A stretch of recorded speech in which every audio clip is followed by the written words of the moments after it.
Pertama saya mohon kepada Allah agar dengan kehadiran dan pertemuan kita ini Anda mendapat tambahan lapang dada dari Allah. Beban-bebannya oleh Allah dikurangi. Dikurangi itu bisa dengan cara bobotnya dikurangi, bisa dengan cara kekuatan Anda ditambahi. Kan begitu ya? Makanya pertama alam nasrah laka sadrak wa wada'na anka wizrak alladzi anqadha dhahrak, kemudian wa rafa'na laka dzikrak. Anda kesini berarti derajat Anda naik. Kemudian Allah menegaskan kembali kalau Anda mengalami kesulitan, jangan dipikir hanya kesulitan yang dikasihkan oleh Allah kepada Anda, tapi sudah ada kemudahan bersama dengan kesulitan itu. Bukan sesudahnya, tapi bersamaan dengan. Jadi inna ma'a, bukan inna ba'da. Jadi kalau mengalami kesulitan, kita nggak bisa bayar atau apapun, itu sudah ada kemudahannya. Jadi Allah itu selalu menyediakan kemudahan atas kesulitan kita. Masalahnya kalau kesulitannya itu pakai al, dalam bahasa Al-Qur'annya pakai al, kalau kemudahannya tidak pakai al. Jadi kalau ada alnya itu berarti the, tapi kalau tidak pakai al berarti e. Misalnya the book sama a book. Kalau a book itu berarti masih umum, masih harus dicari. Tapi kalau the book itu sesuatu yang sudah tertentu. Jadi inna ma'al berarti al usri, kesulitannya sudah jelas, kemudiannya harus kita cari karena belum jelas. Itu kira-kira. Terus diulang sama Allah, fa inna ma'al usra, terus inna ma'al usri yusra. Kemudian terus kata Allah, fa idza faragta fansab, teruskan pekerjaanmu, teruskan perjuanganmu, teruskan usaha-usaha baikmu selama ini, baik dalam keluarga maupun di dalam komunitas ini, dengan catatan yang terakhir ini yang terpenting, jangan berharap kepada siapapun selain kepada Allah. Jadi wirid, salah satu wirid yang terbaik itu kalau Anda ingat sambil goreng, sambil gendong anak itu, wa ila rabbika farghab, wa ila rabbika farghab, wa ila rabbika farghab. Terus Tuhan terharu nanti sama saya. Seharusnya dikasih 100.000, nanti bisa dikasih 150.000, insya Allah. Amin gitu loh. Anda pengen Allah terharu atau enggak? Kita maulid Nabi ini kita selenggarakan supaya Allah terharu sama kita, karena yang kita peringati ini kekasihnya Allah. Nanti kita omongkan soal itu. Termasuk saya ingin mohon izin kepada Anda semua, saya ini hari ini mendapat kehormatan luar biasa. Tidak hanya karena saya mendapat kesempatan berjumpa dengan Anda, tapi baru hari ini saya mendapatkan gelar Syaifona. Ini bisa masalah, bisa kehormatan. Di Indonesia yang disebut Syaifona hanya satu, yaitu Kiai Haji Khalil dari Bangkalan, itu gurunya Mbah Hasim, gurunya Mbah Haji Ahmad Dahlan. Itu satu-satunya disebut Syaifona. Mudah-mudahan itu bukan gelar spiritual, tapi gelar kemesraan dan sambil kita nyicil pemahaman-pemahaman dasar kok sekarang yang saya bawa ke sini ini, yang dasar-dasar yang gampang-gampang aja. Syaifona itu berarti ada urusan dengan nasab spiritual dari thariqat tertentu. Jadi kalau di thariqat ada Maulana, baru Syaifona, dan seterusnya, ada macam-macam. Kalau di Syiah nanti ada Hujatul Islam, ada Mullah, ada Ayatullah, dan seterusnya. Itu apa, ketentuan-ketentuan setiap aliran yang bisa beda-beda. Lah saya ini kan tidak termasuk di semuanya itu. Kalau di Indonesia ada Habib, Maulana, ada macam-macam. Kalau Habib itu selalu dikenal sebagai orang yang turunannya Rasulullah sehingga dihormati oleh semua orang. Habib itu kalau di Indonesia asal-usulnya karena ada orang alim sekali di daerah Kuitang di Betawi sana. Cucunya kalau manggil kakeknya ini Habib, Habib, itu terus, oh iya, kamu guna gitu kan. Jadi tiap hari tetangga itu mendengar Habib, si cucu memanggil mbahnya. Akhirnya semua orang di kampung itu memanggil beliau Habib. Sejak itulah orang Arab asalkan alim dipanggil Habib. Terus sampai Habib Syekh, Habib Rizik, Habib semua.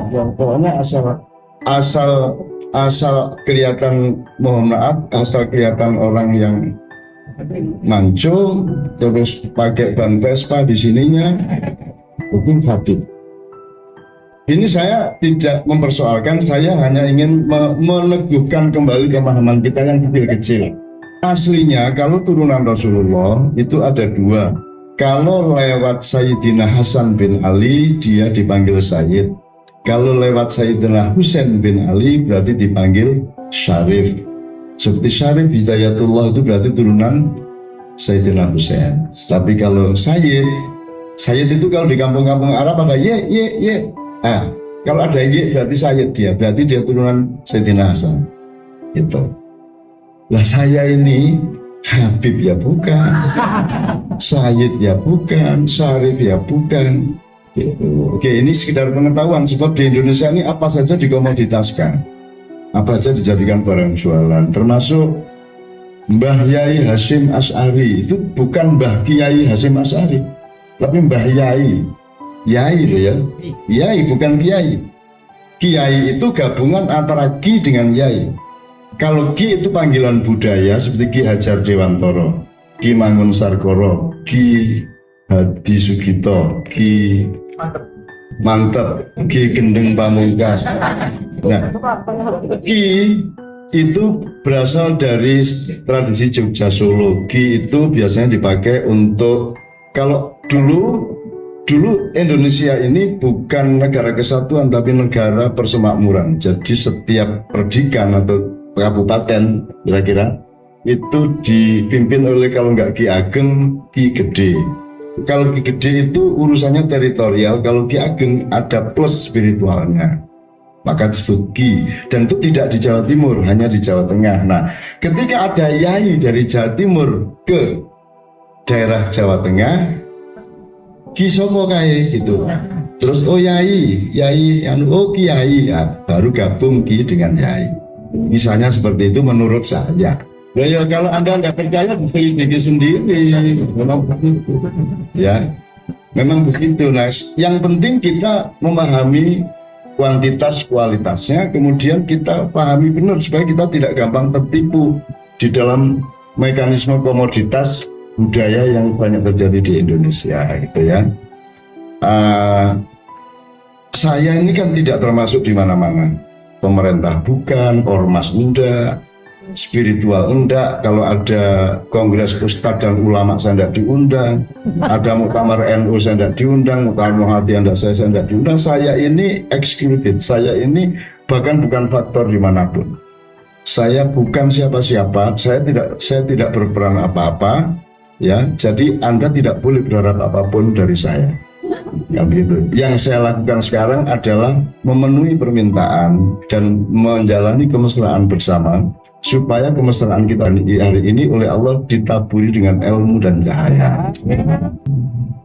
Oke, jadi saya teruskan mengenai Maulid Nabi. Nah, sekarang kenapa sih kita kok pakai mengulang tahun Nabi Muhammad? Kan ada teman-teman lain yang membid'ahkan Maulid Nabi, kan gitu. Nah, mari kita pahami dikit-dikit ya yang kecil-kecil ini. Loh, emang kalau bid'ah kenapa? Bid'ah itu emang jelek. Apa sih artinya bid'ah? Kalau haram itu satu dari 5 matriks Islam. Yang paling baik dan harus ada namanya wajib. Kalau yang sebaiknya ada sunat. Kalau yang ada atau tidak ada monggo namanya halal atau mubah. Kalau sebaiknya jangan, itu namanya makruh. Kalau harus tidak ada, harus tidak dilakukan, namanya haram. Itu matriksnya 5. Sekarang kalau bid'ah, di mana letaknya bid'ah? Bid'ah itu membuat sesuatu yang kemarin belum ada. Itu artinya sampean bikin lemper, kemarin hanya ada ketan, berarti lemper itu bid'ah. Jelas ya? Sampean bikin kursi pertama dulu, kemarinnya hanya ada kayu, tapi sampean dari kayu bikin kursi itu bid'ah. Nah, bid'ah itu baik atau buruk? Sama dengan semua yang lain, baik atau buruk. Pisau itu baik atau buruk? Tergantung. Kalau pisau untuk nguliti berambang hati, kayak nutup dasmu ya elek. Jadi baik buruknya sesuatu itu tergantung perilaku manusia yang memegangnya. Demikian juga bid'ah. Bid'ah bisa baik, bisa buruk. Dan bid'ah itu jangan terus dianggap asal bid'ah boleh. Maulid Nabi kan tidak ada perintahnya, maka bid'ah. Ya tapi juga tidak ada larangannya, kan gitu. Jadi kita tidak hanya melakukan sesuatu berdasarkan perintah, kita juga boleh melakukan sesuatu berdasarkan tidak ada larangannya. Maka kita mesti tahu bedanya ibadah mahdoh sama ibadah muamalah. Kalau ibadah mahdoh itu rukun Islam, sholat lima waktu itu mahdoh, haji mahdoh, zakat mahdoh, ya, puasa mahdoh, syahadat mahdoh. Jadi ibadat yang Allah tentukan secara default atau baku, itu namanya ibadah mahdoh. Dan itu tanda bahwa dia agama itu ada perintah Allah langsung sholat 5 kali, 2 rakaat, 4 rakaat, 4 rakaat, 3 rakaat, 4 rakaat. Itu take it or leave it, namanya mahdoh. Sholat apa tidak, itu aja, enggak usah ditawar-tawar. Kok duhur capek-capek 4, 2 aja, subuh ini kita seger ya, mestinya 4, enggak usah gitu. Juga enggak usah ada lomba sholat kreatif di masjid Al-Quran. Sholat kok gini-gini toh, agak kreatif, pakai gerakan sunat apa-apa gitu, nggak boleh. Jadi gini Bu, ada rumusnya, saya persingkatkan, nggak terlalu berkepanjangan. Jadi dalam Islam ada 2 ibadah atau ada 2 kegiatan. 1 kegiatan mahdoh, nomor 2 kegiatan muamalah. Kalau mahdoh rumusnya sederhana, jangan melakukan apapun kecuali yang Allah perintahkan.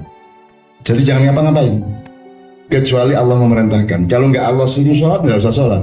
Kalau nggak suruh haji, nggak usah haji. Itu namanya mahdoh. Di luar itu, mahdoh itu ayatnya di Al-Quran sekitar 3,5%. Berarti kalau persentase Islam itu 3,5% mahdoh, 96,5% muamalah. Kalau muamalah rumusnya terbalik, lakukan apa saja kecuali yang saya larang. Kan gitu. Jadi sampai jalan kaki dari sini ke Light Spleen boleh. Apa-apa.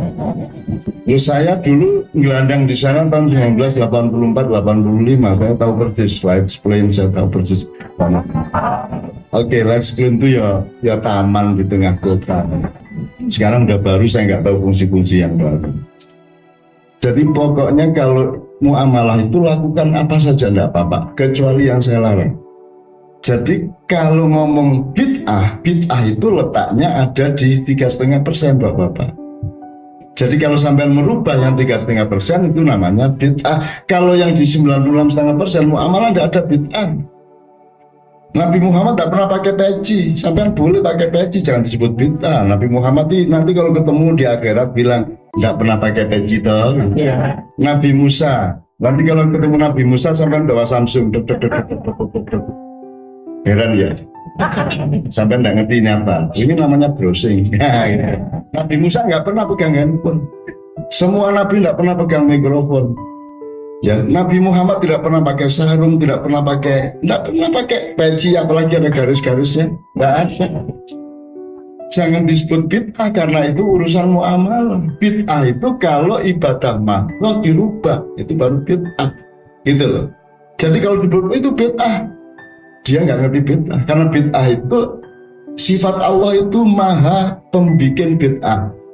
Judulnya Al-Badi.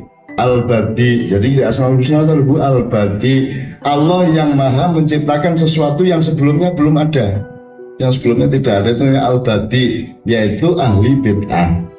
Itu. Nah, Anda ini Islam Nusantara itu kan terkenal sebagai ahli bid'ah wal jamaah. Akan gitu. Saya kasih contoh bid'ah Bu ya. Contoh bid'ah yang agak menyangkut ibadah mahdoh, meskipun tidak disalahkan, tidak bisa kita salahkan. Misalnya terawih selama sebulan bareng-bareng, itu bid'ah. Karena Rasulullah hanya sekali tok terawih bersama, selebihnya sendirian di kamar. Ayo. Jadi besok Ramadan tidak usah terawih di sini. Bid'ah. Itu ya. Nomor 2, tarawih 23 rakaat tradisi NU itu bid'ah. Kalau disebut bid'ah, artinya itu karangannya Sayyidina Umar bin Khattab. Karena dilihatnya orang-orang ini tarawih cuma 8 rakaat, sebentar dek selesai, setelah itu ke kafe. Akhirnya Sayyidina Umar mengambil keputusan diperpanjang. Jadilah 20 rakaat ditambah 3 witir. Itu kalau disebut bid'ah, itu bid'ah. Cuman dilihat kemaslahatannya, kan gitu. Jadi bid'ah itu Kalau saya mengatakan tidak mungkin hidup tanpa bid'ah, gitu loh. Gimana hidup tanpa bid'ah? Gimana? Bid'ah adalah menciptakan sesuatu, misalnya sholat harus ditutupi auratnya. Kalau laki-laki dari atas dada sampai bawah lutut. Kalau perempuan seluruhnya kan gitu kan, kecuali wajah dan telapak tangan misalnya gitu. Ini kan harus dibid'ahi. Maksudnya kan harus ada budaya yang menciptakan sarung kan gitu. Sarung kan budaya. Apa jemuan yang belara? Pakai daun ditumpuk-tumpuk gitu. Demi anti budaya, atau karena budaya dianggap bid'ah toh, kan gitu. Lah terus piye? Lah ini semua bid'ah ini, listrik bid'ah, ini bid'ah, semua bid'ah ini. Kalau disebut bid'ah ini bid'ah. Sesungguhnya tidak ada bid'ah kecuali dalam ibadah makhluk. Kalau sholatnya di model-model, sholat pakai biola gitu.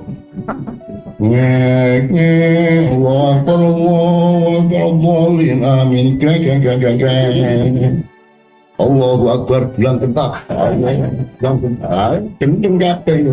Jadi Bapak sekalian, ini untuk pengertian dasar. Jadi bid'ah is okay, ya toh?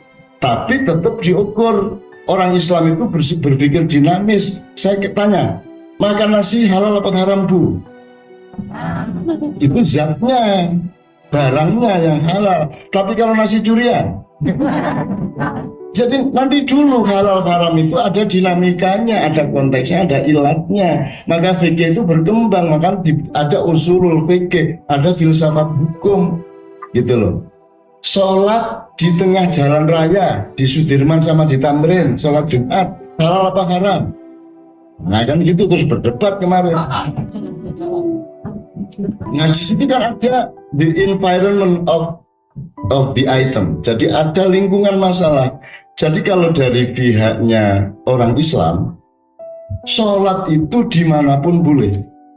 Di atas pohon kelapa boleh kalau bisa, di atas genteng boleh, di dukur pesawat ya oleh, di atas cikar boleh, di atas sungai boleh, ya toh boleh. Dimanapun adalah kebutuhan, karena yang disebut masjid adalah dimana engkau sholat, dia adalah masjid. Karena masjid adalah tempat bersujud. Anytime, anywhere you sujud, dialah masjid. Jadi masjid itu bisa terjadi kapan saja dan menjadi masjid kapan saja sepanjang kita sujud. Sekarang Anda bikin masjid resmi tapi digawe teplek yang utuh bendino, kan nggak jadi masjid. Meskipun hanya gedung seperti ini, kalau dipakai sholat dia menjadi masjid, kan begitu. Jadi dari sudut orang Islam tidak ada masalah sholat di mana saja. Ya, dari pihak Polri lain lagi pertimbangannya. Kalau ini saya perbolehkan sholat 100.000 orang di jalan protokol, berarti besok kalau ada yang sholat gitu lagi boleh.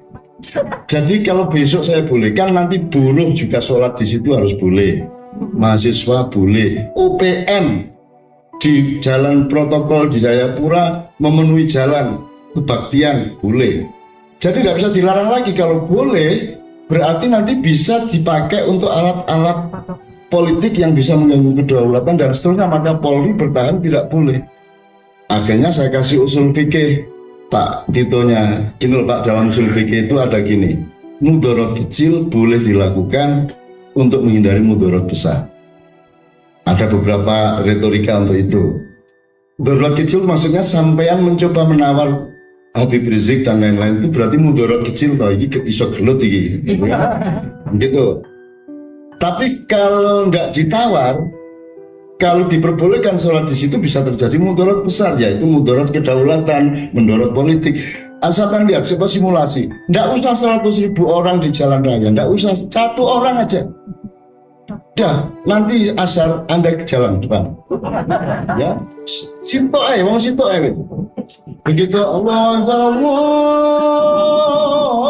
Akbar, la ilaha illallah, metu gak usah jadah, serang. Jadi sholat itu baik dan boleh, cuman dia juga ada urusan ruang dan waktu, betul enggak? Suami istri tidur boleh, tapi kalau di gerdu, ya punya, gitu ya punya.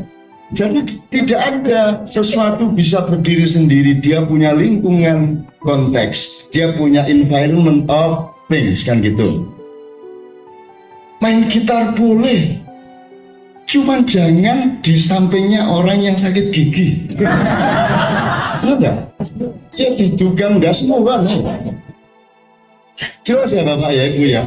Jadi kalau kita diganggu orang, diomongin bid'ah, haram segala macam, kita sudah punya jawabannya sekarang. Gitu loh. Wiritan itu baik, Bu. Tapi kalau suamimu wiritan tok bendino gak nyambut gawe ya. Jadi ini ibu ndak bisa masak, anak sekolah ndak punya biaya untuk naik rem, Bu apa wiritan? Jadi semua itu ada ilatnya. Kalau dalam usul fikih ada konteksnya, ada ruang dan waktunya, ada koordinat persoalannya. Itu ini untuk memahami. Jadi sampean kalau nanti bid'ah-bid'ahkan orang enggak masalah, dikafirkan enggak masalah. Belajar ke Gus Dur kalau soal dikafirkan. Saya sudah bilang dulu, Gus sampean dikafirno loh kalau Habib. Terus Gus Dur gak apa-apa cak, kari moco syahadat meneh wis musuh. Orang yang sangat simpel berpikir, kok repot. Oh Gus Dur dilawan. Oh ini saya sama Mbak Bia itu. Saya sama Mbak Bia adalah orang yang pertama datang ke istana begitu Gus Dur dipecat. 2 jam kemudian kita sudah datang ke situ. Dan ngomonganku kan Gus Dur dialognya ngono niku mah. Gus sampean ditakoni arek-arek lah, aku bingung musuh arek-arek Indonesia.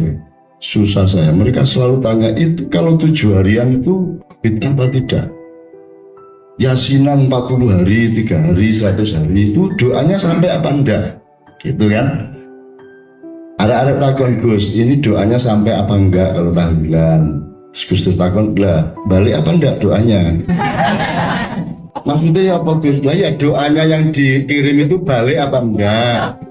Kalau enggak ada doa yang balik berarti nyampe. Nah itu Gus Dur. Soalnya Mbak Pia ini Gus Dur masih bertutup manggil habis dipecat oleh Pak Amin Rais tahu sih bertutup. Terus Gus ngene Gus sampean ku ya lapo sebelum ngapain bikin dekret itu ngapain? Mbok bilang saya sampean punya teman namanya saya ini, saya bilang. Saya kan juga yang antar sampean naik ke sini. Saya yang beresin Pak Harbo, beresin Hamzah, beresin Akbar Tanjung supaya mereka milih sampean. Kenapa sekarang sampean tiba-tiba bikin dekret pedomannya cuma Kolonel Juanda nggak nanya-nanya ke saya? Terus jawab ini, lah wisuwe kalau dekret aja. Masa lama ndak ada dekret, mbok saya bikin dekret sekarang wisuwe gak ono coba.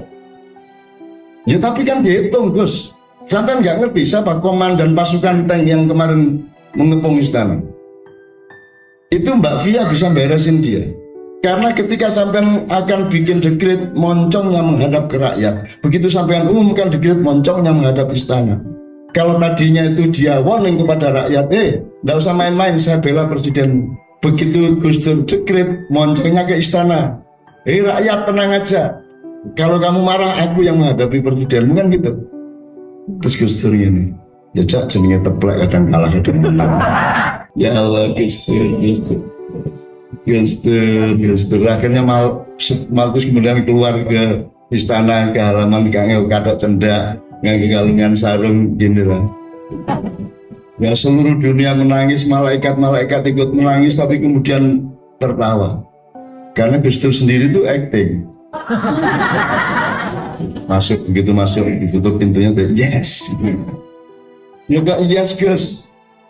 Cak, selama sejarah berlangsung di muka bumi, di peradaban apapun, di kekaisaran apapun, tidak ada seorang jenderal, seorang presiden, perdana menteri, kaisar, siapapun yang berani ke depan istananya dengan celana pendek, kalungan sarung gak tahu. Hanya saya Cak yang bisa melakukan itu. Coba Megawati kalau berani. Udah ini kepanjangan kelebar-lebar ya itu mengarah-arah. Jadi soal bid'ah beres ya, soal haram halal kafir beres, gak ada masalah ya.